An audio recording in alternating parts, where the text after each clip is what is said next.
I was born and raised in one of the most beautiful villages of Rukum District. I grew up running in field and eating berries and fruits straight from the trees.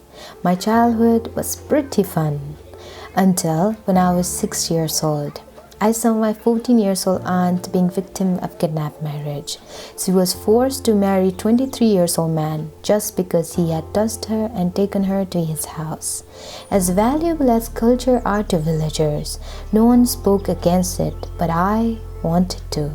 That little 6-year-old heart of mine wanted nothing but to stop that marriage and give a beautiful future to my aunt. But I could not, because my voice was too small to get people's attention. Ever since, I could not forget that fact. The story of my aunt had a deep cut in my heart, leaving scars that I could not heal from.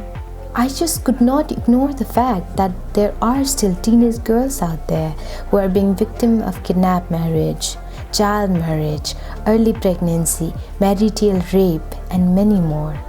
Ultimately, I decided to be the change rather than waiting for the change.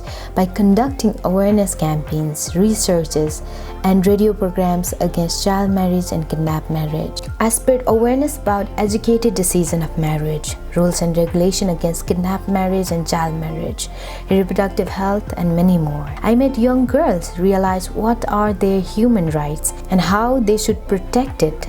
Defensive techniques were taught to girls to protect themselves in case of emergency. In these ways, I became first person to take a step against child marriage and kidnapped marriage in places where the rate of child marriage was 80%.